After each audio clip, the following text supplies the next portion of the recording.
recording as a backup, Okay. and then you can. I'm good, Vice Mayor. Yeah, there's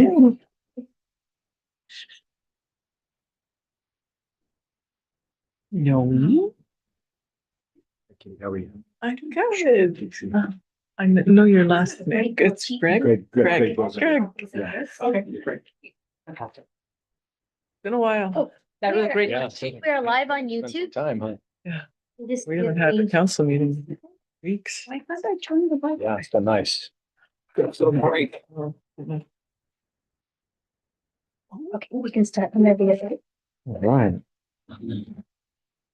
Welcome everybody to the meeting of the Legislative Action Committee of the Cities Association of Santa Clara County, JPA, for August the 14th, 2025.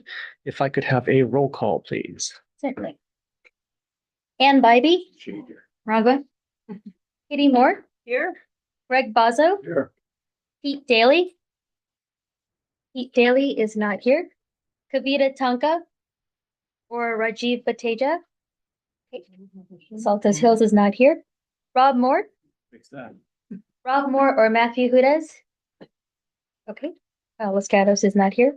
Milpitas. Oh, sorry, Carmen Montano or Evelyn Chua. No. For Monte Serena, we have a new member, Lon Allen. Told me you would not be able to make it. Mark Turner. Here. Ellen Kamei. Alternate. Thank you. Noted. Emily Ann Ramos. Ed Lowing. Here. George Casey. Here. Kelly Cox. Or Sudge Jane. Nope. Okay. Tina Walia. Here. Chelsea Chang. Here.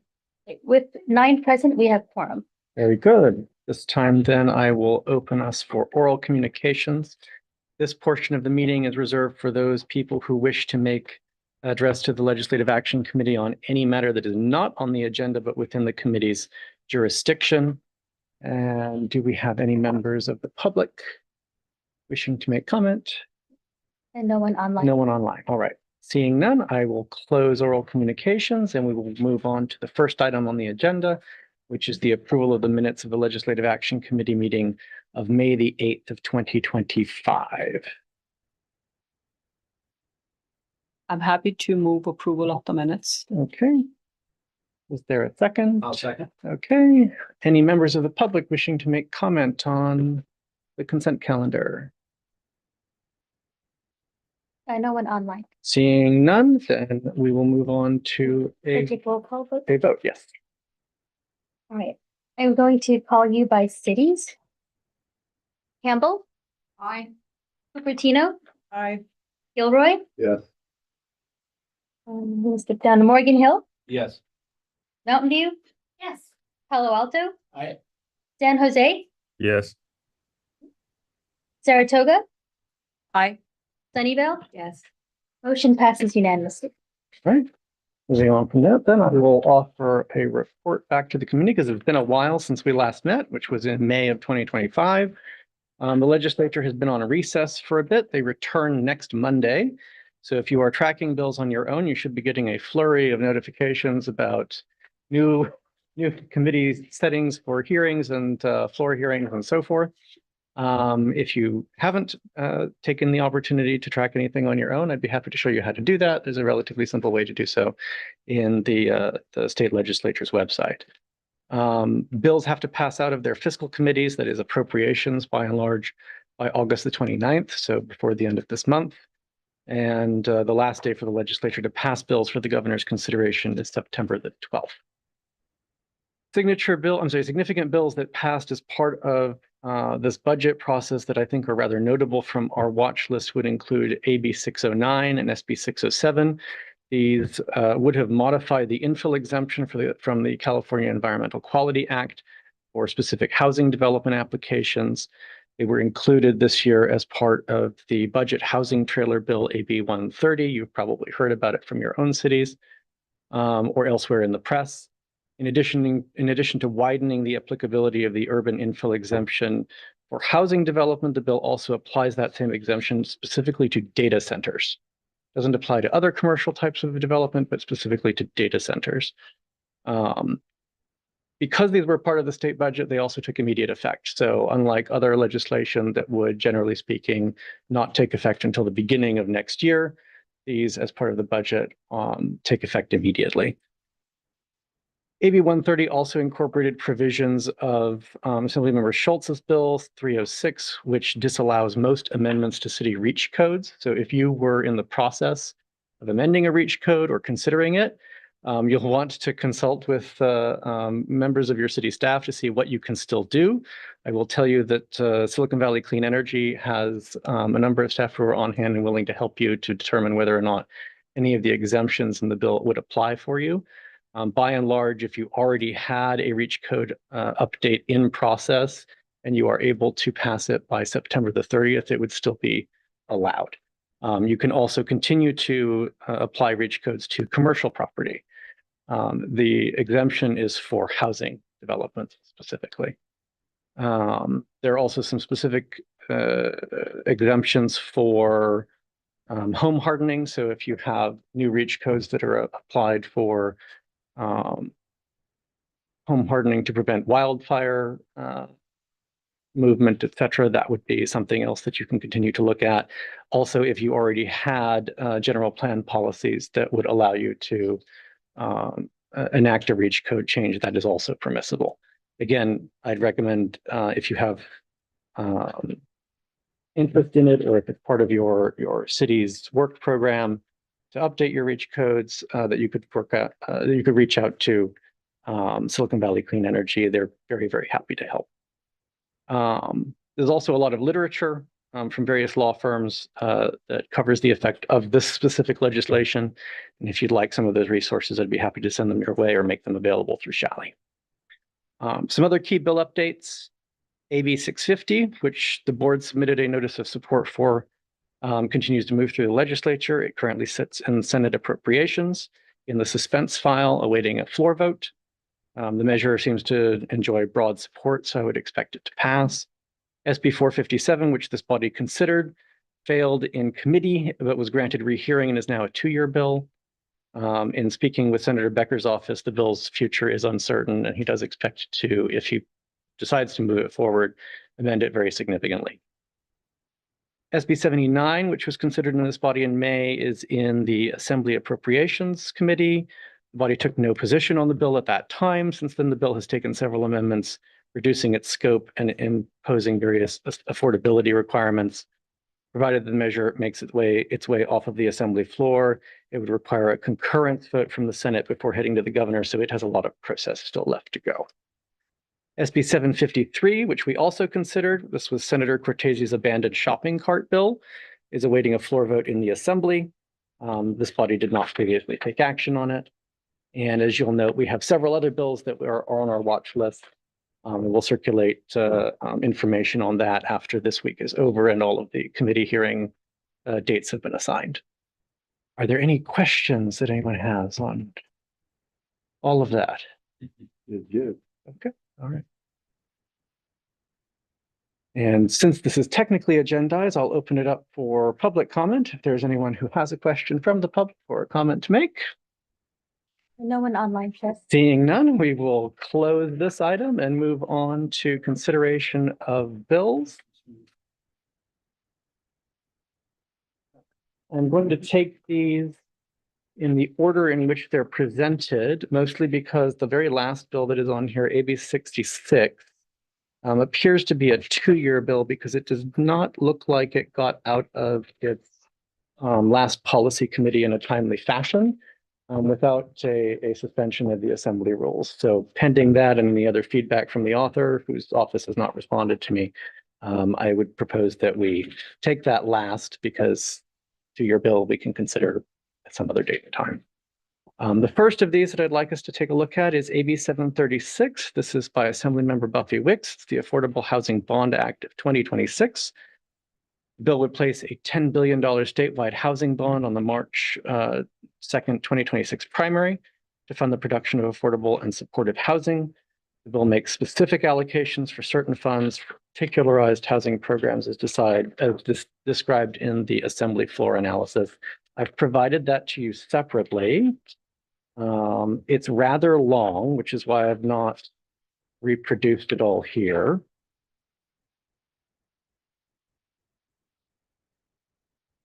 And I think I've noted as well, the League of Cities has not yet taken a position on the bill. I haven't seen any opposition that's actually registered against the measure.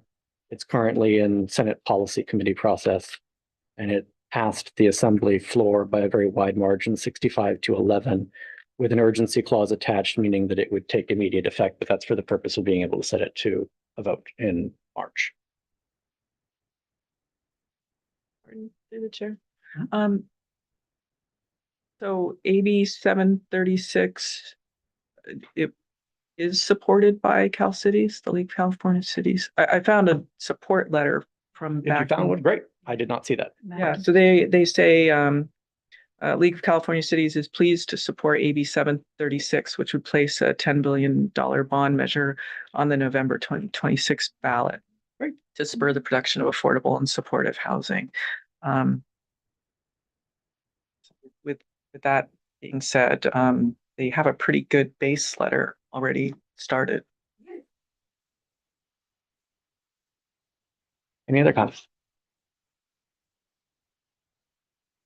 I think we should support. Okay. What do we do now? If the body generally feels that way, you can offer a motion. You can also offer the motion for the sake of discussion. Okay. I move to support AB 736.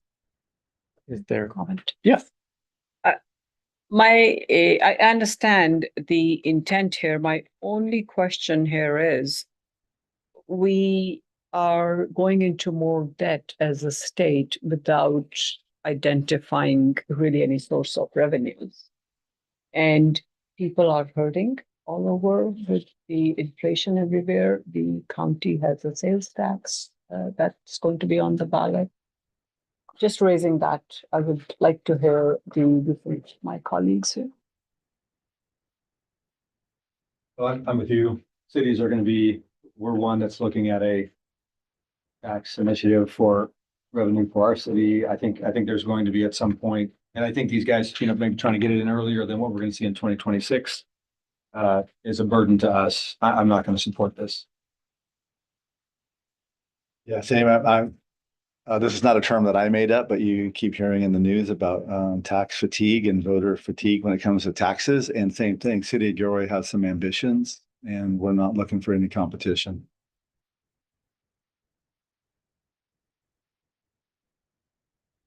Yeah. We've asked for some clarity on which of these funds are being funded, and I actually haven't read the bill yet, so I'll be abstaining at this point. The major provisions for where the money would go are all noted on page 1 of the summary. So if you wanted to look at them in detail, they're there.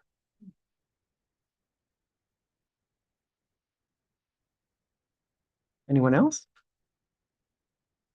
There tends to be, if they're, at least for a city, if you have a lot of like taxation being suggested that there's like more than one, then everything's going to fail.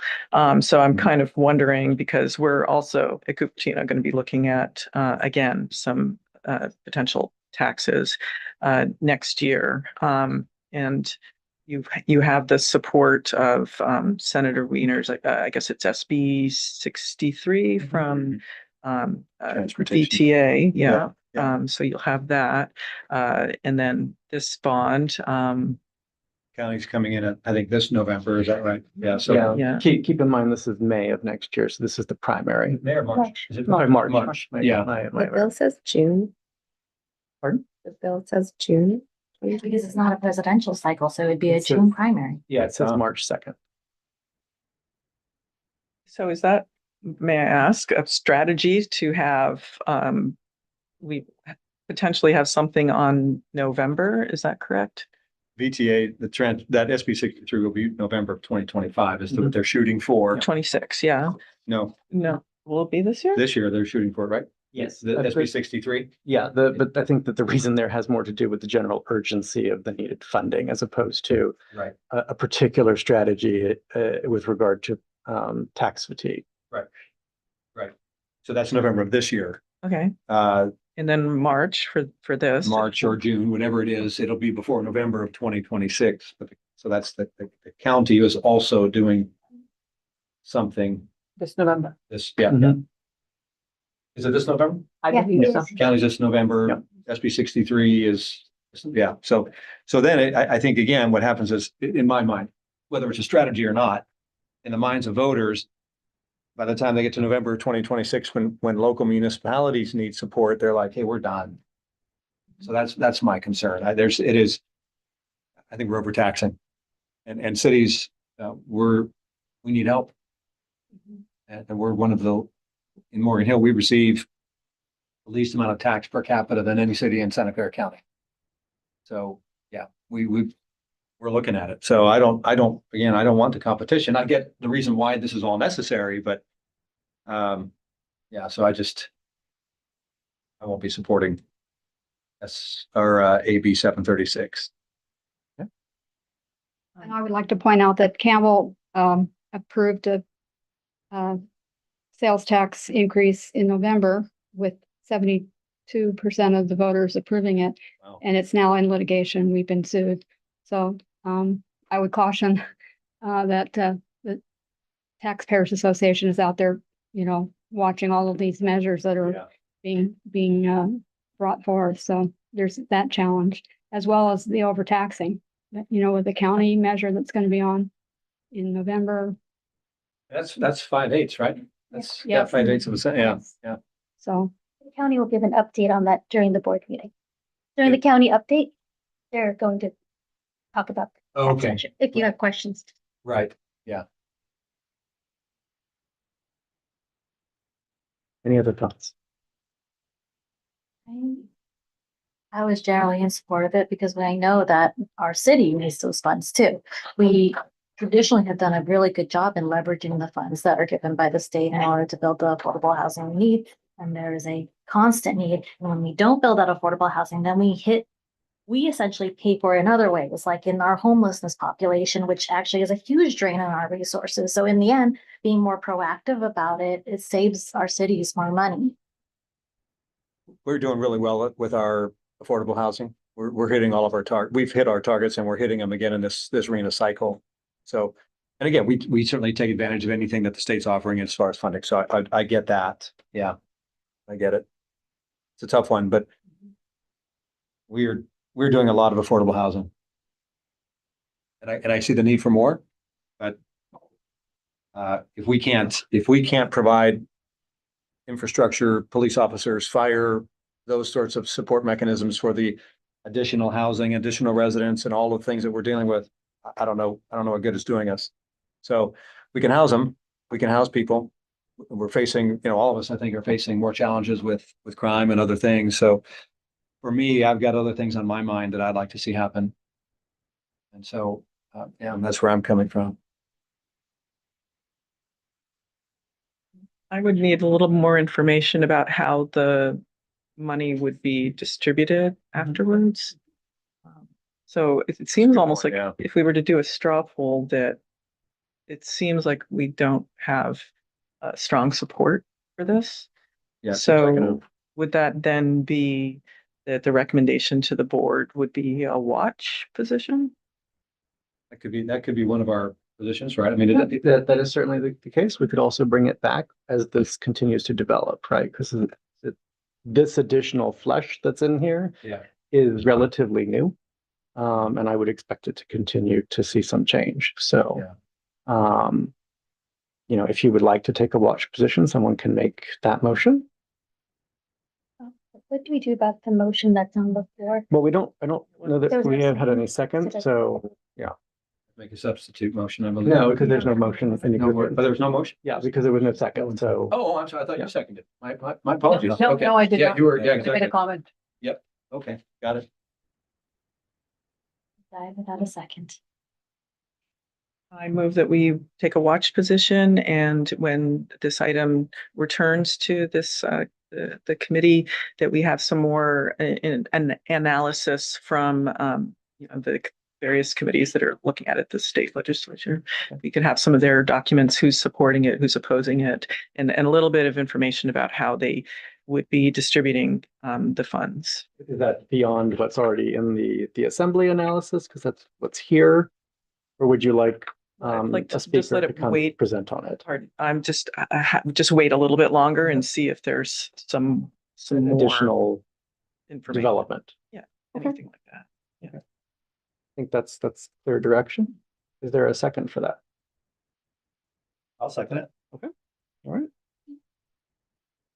Right, motion to recommend that the board take a watch position on AB 736 was made by Moore, seconded by Bazo. We'll take roll call vote. We'll call you by cities. Sunnyvale, Yes. Saratoga, Yes. San Jose, Yes. Palo Alto, Yes. Morgan Hill, Yeah, yes. Mountain View, Yes. Gilroy, Yes. Cupertino, Aye.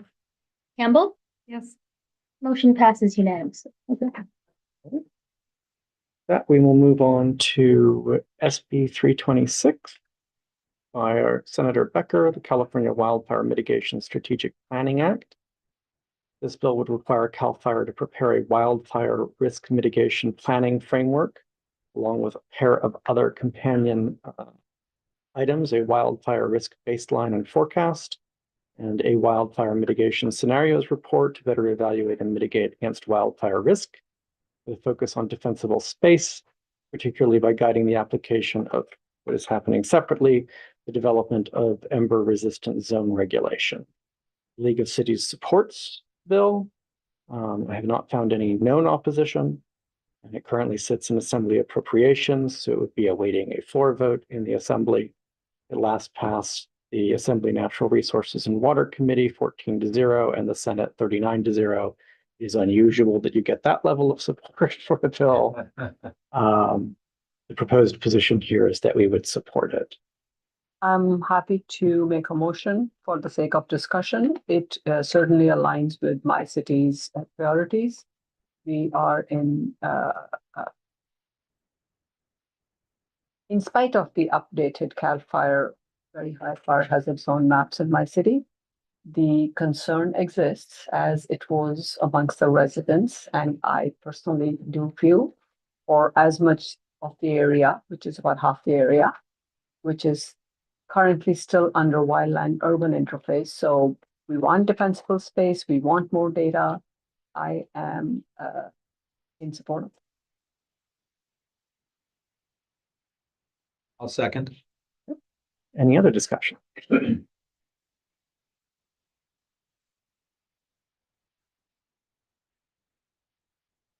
Sounds good to me. What else? All right, seeing none, I guess we'll take a vote. Okay, Yes, public comment. no one online. All right, very good. Motion to recommend that the board take a support position on SB 326 Becker was made by Walia, seconded by Turner. Campbell. Aye. Cupertino, Aye. Gilroy, Yes. Morgan Hill, Yes. Mountain View, Yes. Palo Alto. Aye. San Jose, Yes. Saratoga. Aye. Sunnyvale. Yes. Motion passes unanimously. Very good. We'll move on now to AB 632 by Assemblymember Hart. This would adjust the way that certain types of administrative fines are handled. So the bill would allow local government to obtain a judgment following the exhaustion of all administrative procedures for a set group of violations. So not every type of violation that a city might be able to assess fines for, specific ones. 1, cannabis-related ordinances. 2, violations of state housing law. 3, any law or local ordinance or regulation that ensures the habitability of rental housing. And 4, any law or local ordinance or regulation related to fire hazards. This would improve the process by which a city can recover fees that it has levied against, fees and penalties that it has levied against violators of their own and specific other laws as noted. The League of Cities proposes has offered a support position. I've linked their letter in the document that was sent to you. There is opposition from the ACLU California Action. We do also have support from the County of Santa Clara. And it's currently in Senate, the Senate committee process. It's not clear exactly which committee it is currently in because it was cross-referred to more than one. It last passed the Senate Judiciary Committee 10-2 and the Assembly floor 57-7. The proposed position for us is to support the bill.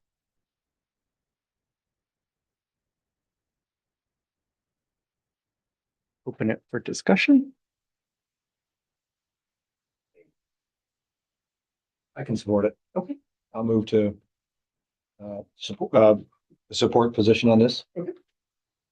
I can second that. It helps my city, especially back to that wildfire issue. Somebody's non-compliant with the fire hazard situation, we can ask for inspections and help us with enforcement. Certainly would be much faster than the current process where you'd have to go and basically sue on after having already done your own process. This is much simpler. You just go and file for a judgment and that's it. You're done. Anyone else? No? All right. So with that, then I think we have a valid motion and a valid second. Could we have a roll call vote? Yes. We'll take the public comment first. No one online has public comment and no one in the room has raised their hand. I have a little question. There's this one section which I don't quite understand. Says, according to the author, AB 632 provides local governments with a more effective tool to collect existing penalties. Okay. For violations of local ordinances relating to housing, fire safety, and unlicensed cannabis activities. This bill includes due process protections, et cetera. It's the collection of penalties for violations relating to housing that, like, can you think of some example of what that could be? That where a city would not be the party against whom you would be taking the action. I'm not really sure on what that would be. It's very clear how a city might, for example, want to ensure habitability of rental housing, right? You have an internal process. Some cities have much more robust ones about how you would deal with, say, roach infested. And you would go through that process, and rather than having to go and actually sue, you could just file the judgment once you're done with your own process. Exactly what it is that would be a violation of state housing law that is not that, it could be, for example, AB 1482. I could see that falling into that remit. Oh, What is AB 14? It's the just cause eviction and anti-rent gouging cap. Okay. Would it apply in a case where it's deed restricted accessory dwelling unit?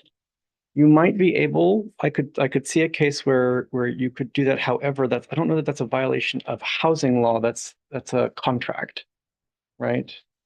There's a contract that would be typically signed between the city and the entity that is doing Sure. this work. So it's not- the deed restriction will be recorded anyway, so anyone living there could also, as a third-party beneficiary, bring suit. But what if somebody's renting it out at market rate? And the city is going to then take action on that. I'm just wondering. I'm Yeah. thinking of. Yeah, that again, that's not clear to me that that's necessarily a violation of state housing law so much that it's a violation of the deed restriction Okay. and whatever contract exists with the city, right? So.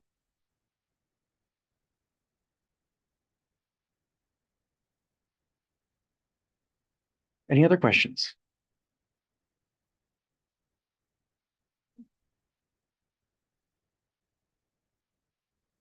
All right, seeing none, And having taken public comment, Chair, I'd like to acknowledge that Mayor Montano from Milpitas has arrived, thank you. so Milpitas will be included in this vote. Campbell, Aye.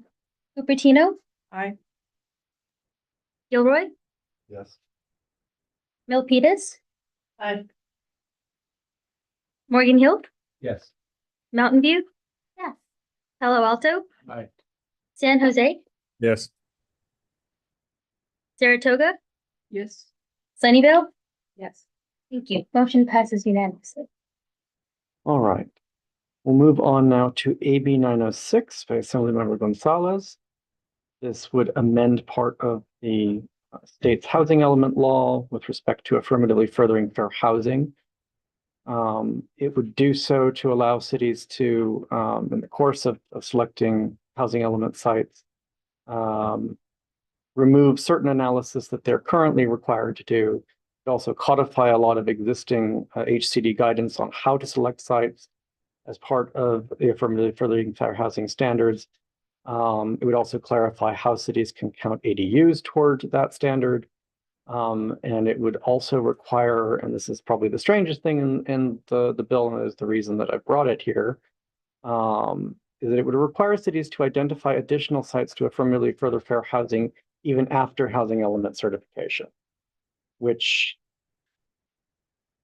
you've gone through the process, right? To have to reopen all of that and potentially select additional sites for many of our cities to go and get a contract analyst to be able to help you with your rezoning for that purpose seems like a boon to those organizations and not so much to the cities. If you have a certified housing element, it seems to me that it should remain certified. That is the basis of the League of Cities position for opposing it unless it's amended to remove that specific provision. It is currently in Senate appropriations. It passed the Senate Housing Committee 9-2. It passed the Assembly floor 56-13. The proposed position that I have here would align us broadly with the League of Cities position. Again, this bill looks like it's going to pass, but this specific provision seems to me to be worth amending. And so that's why I bring it to you here. Do we have any questions, any motion that anyone wants to offer for the purpose of discussion? Can you explain that provision again? That's just it. It's a really difficult provision to explain because the idea is that even after you've done your rezonings and your housing element has been certified, that you would continue to have to identify sites to affirmatively further fair housing over the course of of the existence of that housing element. So what would be the trigger to force a city to evaluate more sites? That's not clear. Because I could see how cities may want to look at more sites if sites fall through. If they fall through, or if, for example, let's say that you produce significant quantities of market rate housing on sites that you were expecting would produce affordable of one form or another. And because you're required to maintain a sufficient inventory of sites for all of the required planning levels of affordability, you could wind up in a situation where you no longer have sufficient planned sites and would have to find an additional site. I have a question. Yeah. In that scenario, does the city need HCD to tell them you need to do this? City can do it on its own. In my mind, in my humble opinion, this whole thing is just going further and further in giving HCD more influence on our zoning code. There is no local control left. But I hear you, that looks like this is going to pass. I would say, why even suggest oppose unless amended? That's like a soft opposition. Why not just say straight oppose? This is against local control.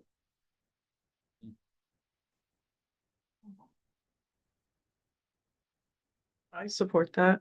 I mean, the vote, so we were there at 9-2 and then the 56-13. I've heard that it's better to try to negotiate than to give a straight oppose, so that maybe their strategy, oppose unless amended. But it may be that this message coming from our board would hold some weight, especially considering we're one of the target counties for HCD. So I could, if you want to do an oppose, I can support that. I'd like to hear from the others. That's what I feel. Well, I don't, you know, like you said about that last part, it's ambiguous. We don't need more ambiguity in our planning department. So, you know, until you said that, until both of you guys have spoken, I was clearly for, you know, continuing the conversation about this last part, offering an amendment or something, but I could also support oppose. Yeah, we're doing our fair share down in South County, so we're on the right track. Yeah, and especially around the area of local control. We need more of it, not less of it. So I could support the total opposition to the bill. Okay. Yeah, One of the things I will point out is it does remove certain analysis requirements that you would otherwise have that are rather expensive to do. So there is that. Yeah, but they could write the bill better. Okay. Yeah. Yeah, it's not so dissimilar from 79 where the housing elements are done. And then all this housing that's supposed to go now by transportation corridors is on top of what we've already committed to do within the housing element. So it's like, wait, we just killed ourselves getting housing element done. And now you're saying we have all these new requirements. So that's another example of just beyond the pale. So, yeah, unless we, perhaps, I don't know what the logistics are, but if we could say, you know, oppose because housing elements are certified, to give that hint, that would be a way to do it. Okay. So would people at least like the letter to focus on that same aspect? Yes.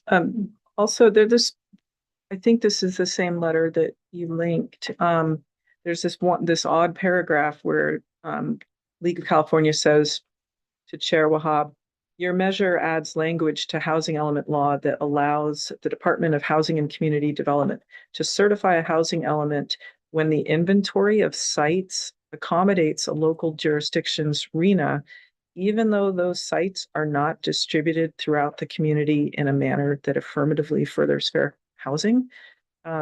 Is that still accurate? I don't think that that's certainly the intention based upon the way that the bill is written. I'm not convinced that that's a good reading of the bill. True, but we have seen cases where a developer will take language and use it to create something that doesn't do what you expected. Sure, sure. But I don't know that that's necessarily unhelpful to cities from a local control standpoint. If that's true, if that statement is true, right, that HCD can certify a housing element as compliant, even though it has an improper distribution of sites, then that gives you as a city more control rather than less, which is one of the reasons why I find the letter's language rather strange. Well, I think also that the oppose gets some more support because it seems to be subject to some interesting interpretations at this point, which need clarification. And maybe that's how it's kind of worded. So at this time, even the issues with it are so complex that we cannot create, we'd be creating a brand new one, basically. I hear what you're saying, Vice Mayor, and I have another comment. So it's housing element affirmatively furthering fair housing zoning. Zoning is local. Do we want HCD to tell us that we have to distribute AFFH affirmatively furthering fair housing across the city? My city doesn't have industrial what if one of your cities has some industrial zoning and suddenly HCD says, oh yeah, but we want you to build some high density housing here. And I'm just making this up, but It wouldn't surprise me in the least. So that's my concern. I'll- That's I'll- why I hesitate. I'll offer just, that's already the law.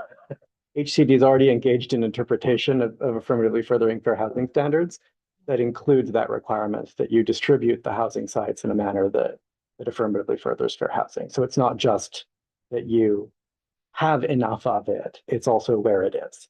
So to a significant degree, and this is one of the reasons why I put it in the brief description, most of what this bill is doing is what HCD has already done in its guidance documents. Yeah, but I think I don't think we then just roll over just because. I think we do need to send some sort of a message. Sacramento's got to hear from us loud and clear that these are the kinds of things that are causing us a lot of heartache. They're going to do what they're going to do. No matter what we say or do here, they've got the votes. And we're probably going to go forward with it. And hence the reason that I offered, why don't we focus on a particular thing that I think is most problematic in the bill, which is this, oh, you're going to have to reopen your housing element after you've already gotten certified and spend a lot of additional Right, money. is there a way we can do that? I mean, can't we say, yeah, we definitely oppose this, and by the way. We have these other concerns too. Yes, Okay. Yes. Like, that's what I would support. like builder's remedy, are they sort of, it just sounds kind of like if you're opening it back up, aren't you kind of decertifying? Well, and that's just And the thing, builder's remedy? that is not clear. Yeah. Like how are you not then just non-compliant? Again, the way that the law has been changed is very clear. What is it? AB 1886, I want to say, says if you are, if HCD says you're compliant, you're compliant. If HCD says you're not compliant, you're not compliant. Those are both presumptions. You can overcome them, but that's hard. Yeah. Courts like to defer to administrative agencies, and in particular when the statute specifically says they're entitled to a presumption of correctness. So if HCD continues to say that you're compliant, even though there's this, discord inside the law, maybe that's still helpful to you. You can fix the problem in the meanwhile. But if that's the case, and that's what the legislature wants to do, why not just say that? Right, yeah. So why not say that you already have these powers with HCD and we don't see anything except the concern you're going against local control. HCD is getting more influence on our zoning code and the idea that they can require cities to identify additional sites even after the housing element is certified is completely unacceptable. Keep it simple and direct, and so we are opposing it. They're going to approve it anyway. Mhm. I don't know. My personal thing is opposing with request for amendment is it's like saying, oh, we are okay with it, just make this change. I don't see anything good here. I could be wrong. So we could say it's ambiguous, it has unclear objectives, potentially opens up builder's remedy, and going back to unclear objectives is add in the word decertification. We're not sure if that's ultimately what they're after here, is to get that builder's remedy. Yeah, I mean, could we say those things, and due to the lack of clarity for these reasons, we oppose? Gonna go in a fund or completely different direction. Sorry, y'all. But I think as we're thinking about this is a law that's trying to make sure that we meet our affirmatively fair housing goal, affirmatively furthering fair housing goals. And like when you use that language, it is a technical language thing. But like if you kind of zoom back, as Councilman Fruin has mentioned, there's things that are already in the law. And if you pull back on affirmatively furthering fair housing is basically civil rights law. And what it's trying to do is on a local level, make sure that we are essentially preventing discrimination in all forms in our housing discourse and our way we zone, the way we plan, the way we are trying to solve this housing crisis. I know many of you have mentioned that you seem to be doing fine on housing, and I'm happy for you on that, but many cities aren't. And many cities are not affirmatively furthering for housing and not doing what they need to do to help those who are more vulnerable, those who rent, those who are low income, live in the cities that they are currently living in. I could see how, because this is a highly technical bill, that there's going to be a lot of issues with how we do this just right. But I really want us to discourage us from thinking like, oh, well, we don't want them to mandate us to follow civil rights. If that's, and I don't think that's what you mean. I think it's just that we just delve so deeply into like the technical aspect of really furthering fair housing. But I think as has been said, that's already the law. Exactly. So they at any time can enforce whatever they need to enforce with those cities that are not in compliance. Those that are in compliance should not have additional encumbrances upon them. So that's kind of where I'm coming. You know, again, you look at this, there's laws after law after law, all saying the same thing. Apply the law. Do it that way. Enforce what needs to be enforced with those who are not in compliance. Don't keep piling on additional bills and laws that just create more heartache and less control for the local cities. So I think we're all on board with what you're saying, because again, we want to be in compliance with that. And I think we are, and for the most part, and again, the laws exist to enforce those who are not. So that's kind of where it's like, we don't need more laws saying the same thing when there's those that already exist. So that's kind of my response. 100% support that sentiment. Well stated. Thank you. Yep. I didn't think you could hear me. I personally would like some more clarity around meeting the AFFH requirements. If you recall, our strategic advisory committee, 14 hours spent on discussion on AFFH, and it was still unclear. We would hear things like, well, HCD knows it when they see it. It's like, I'm looking for some boxes to check. Tell us what you want us to do here. And we also had the challenge of, across the entire city were high opportunity sites. It didn't matter where you put things. It was an interesting problem other cities don't have. So perhaps that could be added on, is that we need more clarity about AFFH and how to meet these objectives. To some extent, it's trying to do that. Also by removing some of the additional analytic requirements that are imposed on cities, like deliberately laying out how each site specifically affirmatively furthers fair housing. It is removing that requirement. So that's, again, one of the reasons why I was not headed again in a full opposed position. It was this one specific thing about being compliant and then still having to go back and retread on it. And predominantly from the position of, that is a lot of additional analytic work and expense that I think provides minimal value. And that's worth resolving in this bill, since most of the other things in here either reduce regulatory burden or improve clarity or restate or recast the law that already exists. That felt less worthy of, I'll just be blunt, direct assault. Right. Mm-hmm. I understand that people want to be able to, maintain local control, want to be able to guide the development of their own cities. The biggest problem I see with this bill was that one provision, because I think it is the thing that is the most difficult thing for you to be able to guide. And so that's why I wanted to focus on it specifically, and that could genuinely improve the bill. They're more likely to pay attention to it if it feels like you would not oppose it any longer if that one change is made, rather than just a straight up opposition. There's a certain point, and I'm sure that you feel this, you've felt this too, when you get lots of support or lots of opposition to one particular thing that's coming to you at council, and at a point, it just kind of becomes noise, right?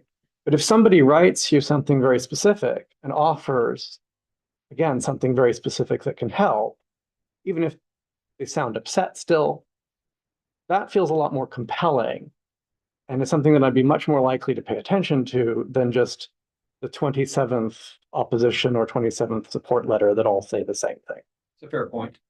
So Yeah. that's where I was coming from and trying to present this to everyone. It's not it wasn't intended as a broad-based question of is local control good or bad, or is affirmatively furthering fair housing done in this particular way, the way that it should be done. That's already, like I said, kind of a settled issue. This one point where you're going to have to potentially reopen things, spend a lot of money, and maybe have to retread a lot, and you're not even sure if it's going to leave you in a non-compliant state, that seems worth resolving, because I think Yeah. people want some degree of certainty, and if they're going to do all of that work, probably deserve it. Sure. No, that's a good point. Like the Samidian tip, come bring solutions. Yeah. Yeah. And you had jotted down a couple of other things that or items that we might want to also consider. Mhm. So, I mean, if we were to say, we're open if these things get addressed. If not, we're out. Which we don't necessarily say that, but the idea is that, we're open if these things get addressed. How anybody feels about that? I'm personally more inclined to do the straight oppose and say, give the list of reasons. I think it's simpler to do it that way. Okay, I can go either way on this, so. Do we have any window control, shade Yes. control? Yeah. Not really. Alex, can you close the shades? He doesn't have that control. Does the mayor have access? No.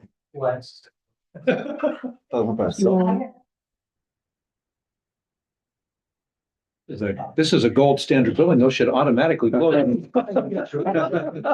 That's what qualifies it for fire. That we can't control it. They get to go up.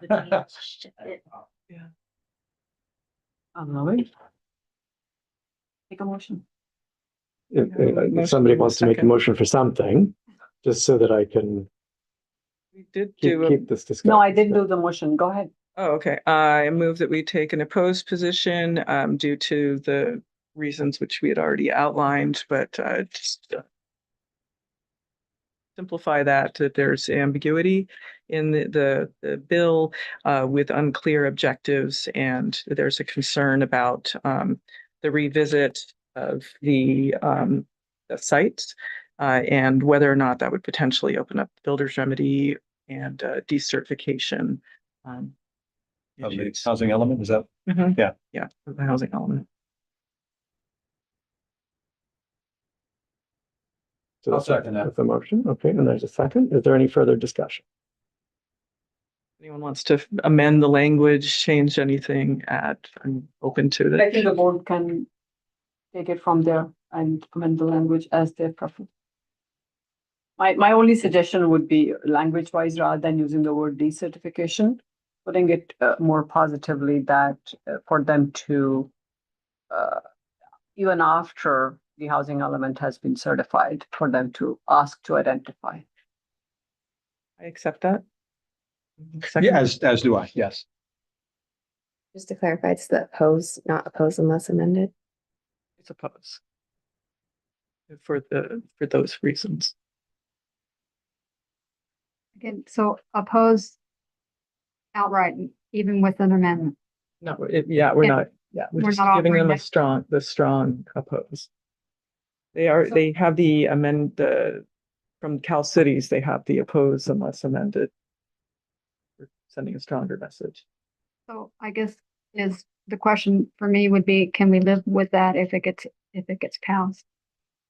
The The bill, the way it is. written? problematic language in Yeah. the bill. Yeah, that again, like I said, this was the reason I was bringing it. And one of the other reasons that it really spoke to me was just in reading the Cal Cities letter, I wasn't convinced that they understood the bill.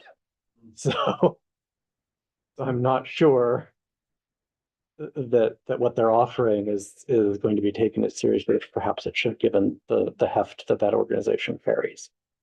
So. You could note in the board could note in the letter that something to the effect of, while we would like to see this bill amended, the number of issues increase the complexity of trying to determine what those amendments would be. And then go into the list of, what we see as the problem Grievances. in a positive way. Yeah, yeah. I will say I'm more comfortable with an oppose unless amended rather than a straight up oppose.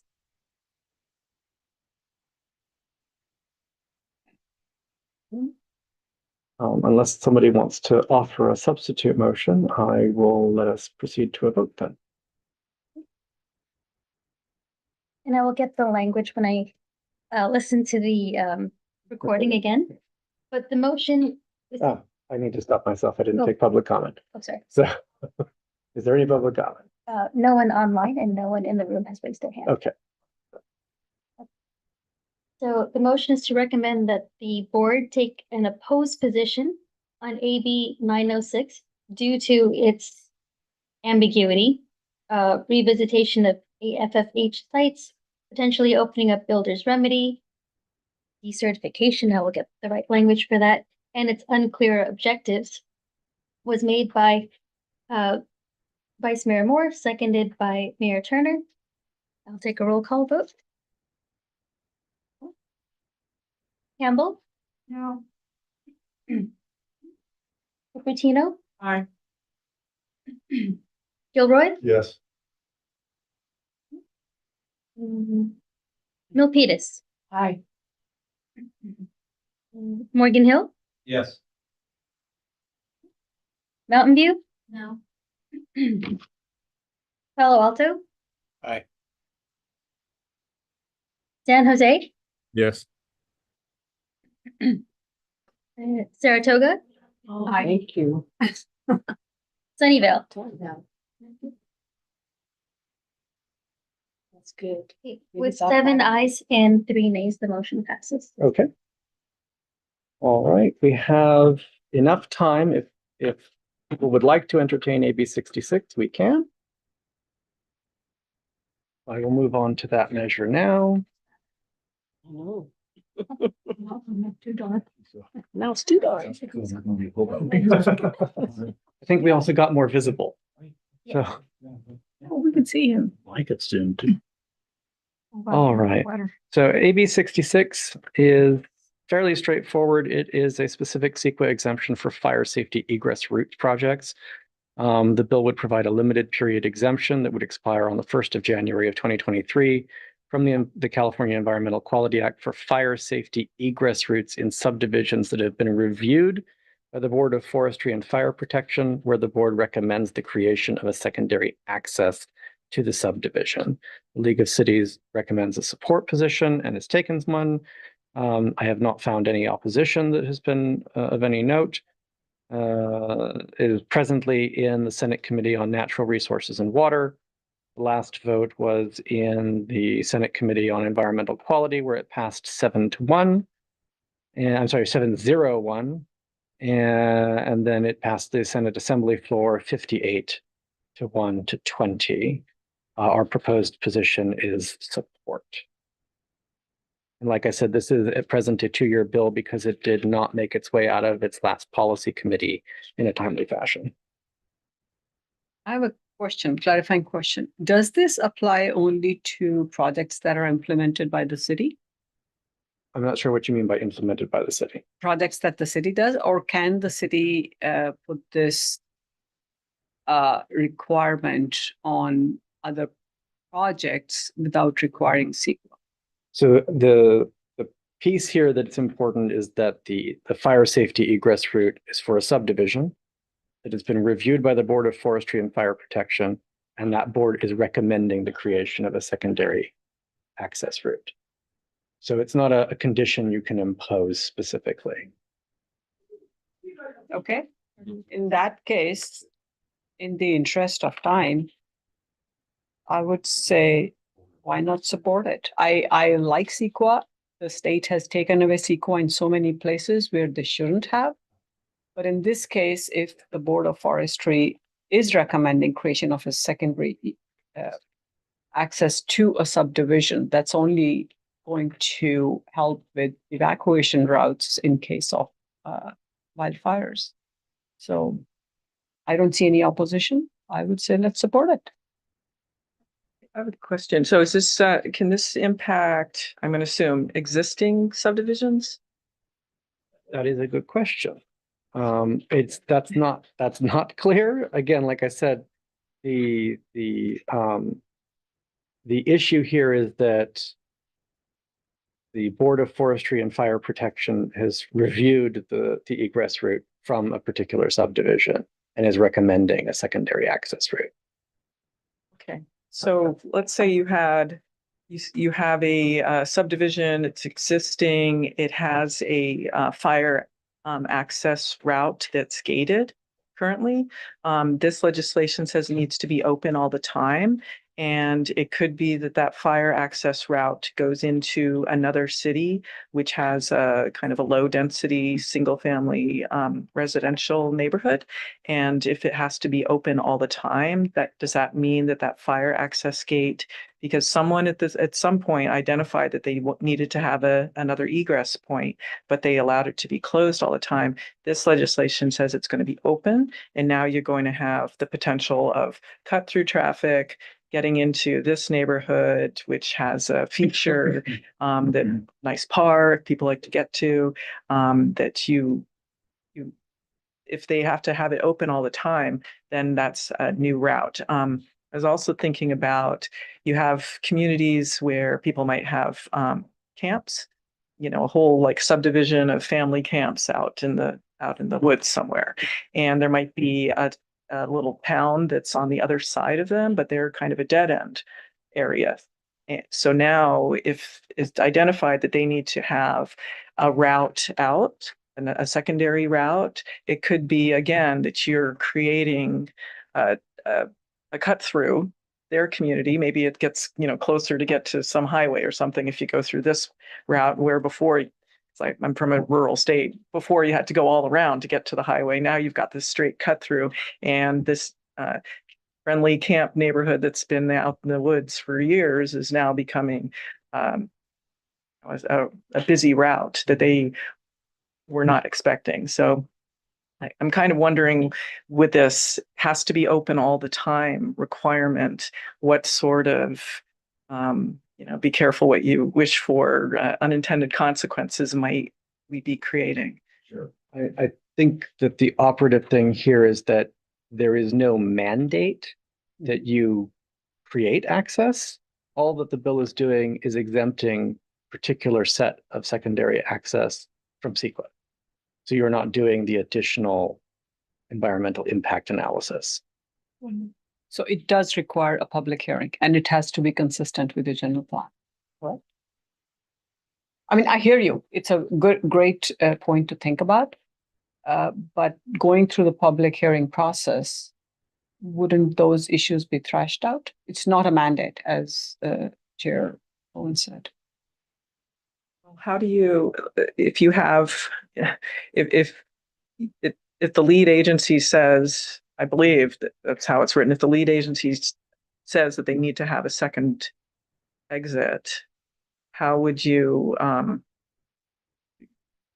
keep a fire access gate closed if you have to keep it open all the time?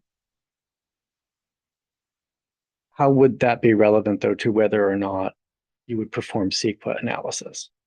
You would have no traffic analysis there, right? So you're going to bypass CEQA. There'll be, so the residents are basically going to say, you're going to give us all this traffic coming through our neighborhood, and we can't challenge your report or anything and say that this is going to be significant and unavoidable. There's no mitigations for it. We were happy with the gate then when it was closed, and the fire department could get into our neighborhood. We could get out. I don't know. I'm glad it's on a 2-year cycle, but I think that there's other issues that might come up here and there that that people might not like what could happen to their neighborhoods. Okay. I mean, the general plan process to decide where these things are happening to begin with was already public. So I guess my question would be, what's the need for the duplication? Also, keep in mind, it does have a sunset in it of 2032. So this is, I think, intended to be responsive to largely things that happen in Southern California. Yeah, I could see it locally. I have an example in mind, actually, that I just described it. Yeah. Anyone else? We already provide this exemption for public works.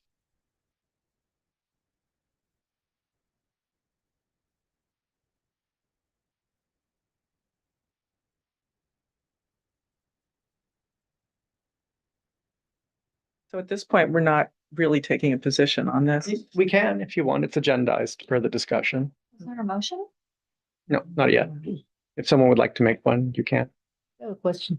Yeah. Comment. So when you're having a CEQA exemption, you're not really, the whole purpose of CEQA is to make sure that there are no environmental impacts. That means to the community, to businesses, to the environment.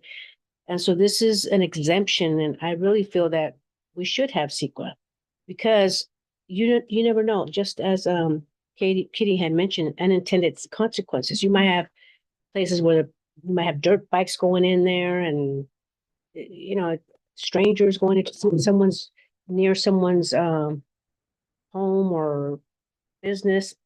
So for me, I think that I would oppose this because it doesn't give us details. So just my thought on that.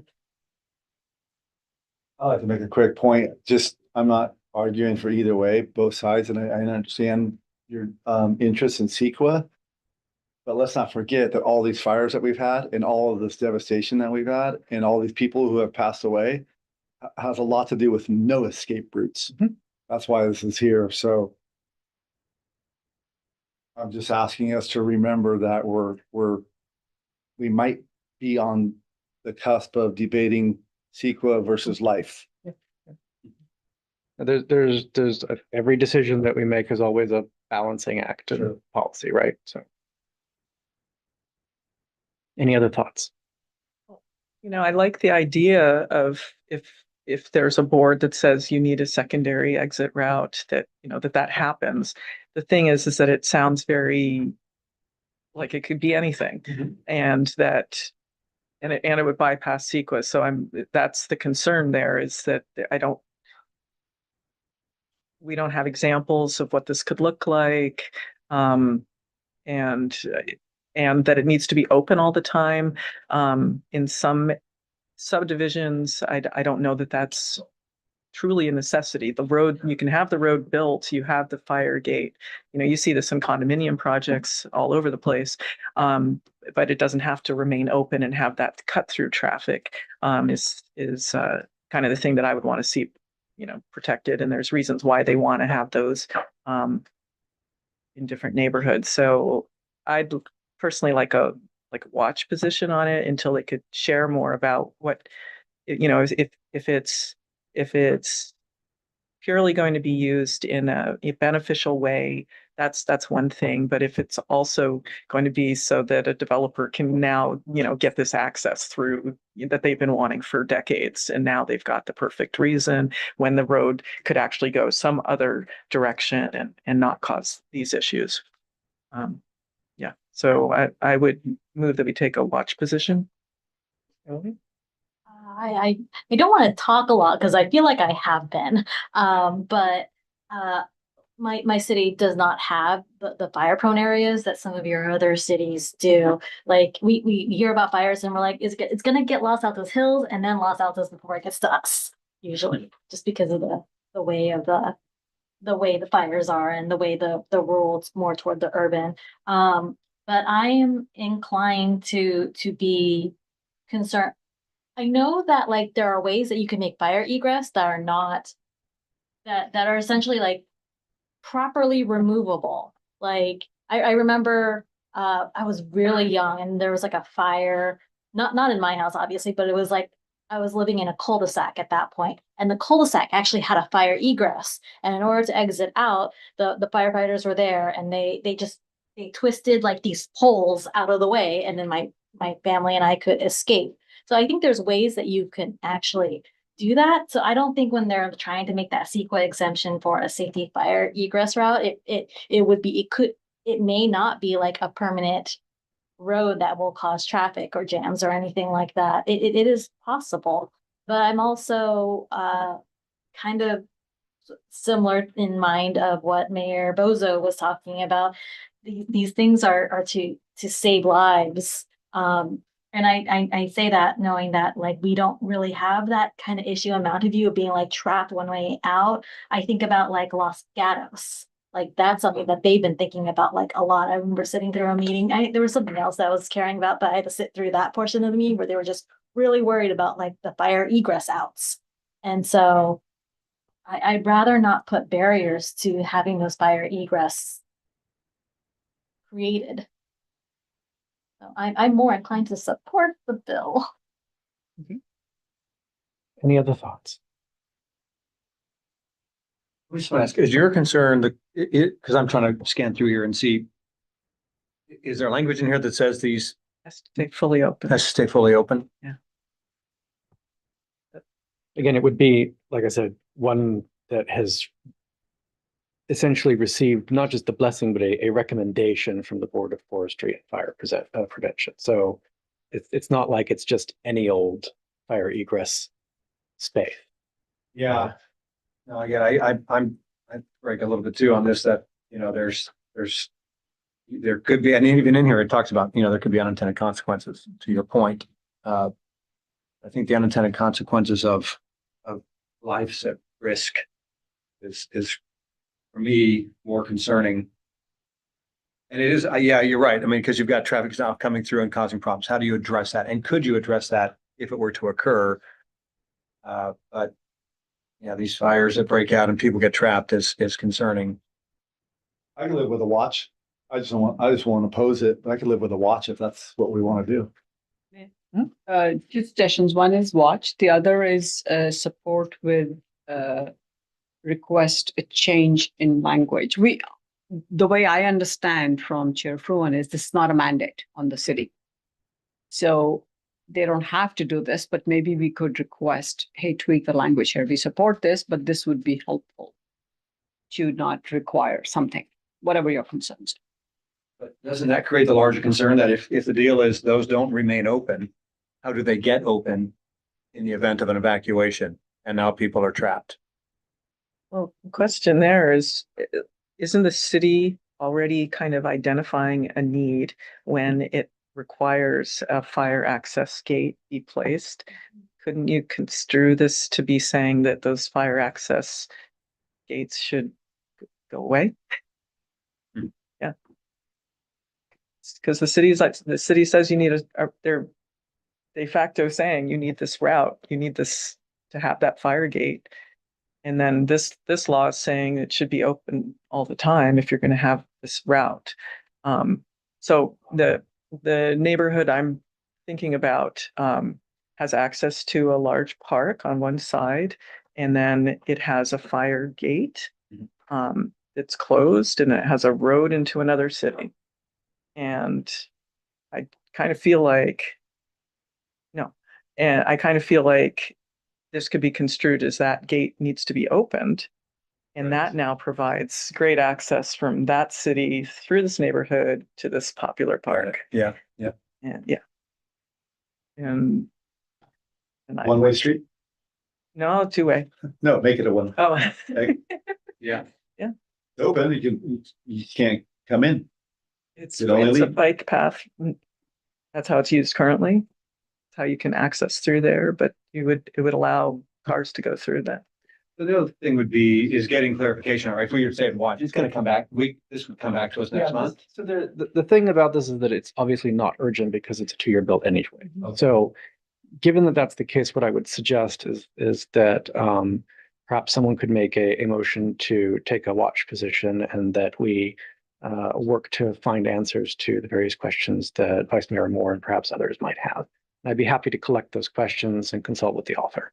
And again, to say that this is a 2-year bill, there's nothing happening, anything within the. Unless they can validly suspend assembly rules and push it out to the floor, it's a 2-year bill. Okay. Chair, did Vice Mayor Moore make that motion to watch it. So amended. I'm not a member of the body, so I can't, yeah. I'll accept the language as a friendly amendment, but I don't know if I got a second. I amend my original motion to incorporate Chair Fruin's language And to take a watch position Watch at this position. point. and until we can get some answers on those things. Whether it can undo an old development agreement. Right. Requirement. Okay. Yeah. A second? I'll second it. All right, if we are close to time, I'll just ask for public comment. No one online and no one in the room has their hand up. All right, so seeing no public comment, let's take a vote. Okay. And again, I will go through the recording to get the language correct. But the motion to recommend that the board take a watch position on AB 66, but amended to include the chair's language about undoing old agreement requirements, was made by Vice Mayor Moore, seconded by Mayor Bazo. Okay. I'll call the roll by cities. Campbell. Aye. Cupertino. Aye. Gilroy. Yes. Milpitas. Aye. Morgan Hill. Yes. Mountain View. Yes. Palo Alto. Aye. San Jose. Yes. Saratoga. Aye. Sunnyvale. Yes. Motion passes unanimously. Right. With that, we have reached the end of our agenda. Thank you, everybody, for a very fulsome discussion, and we are adjourned. Thank you, and I really appreciate the Thank you, cheat sheet. Councilmember Casey.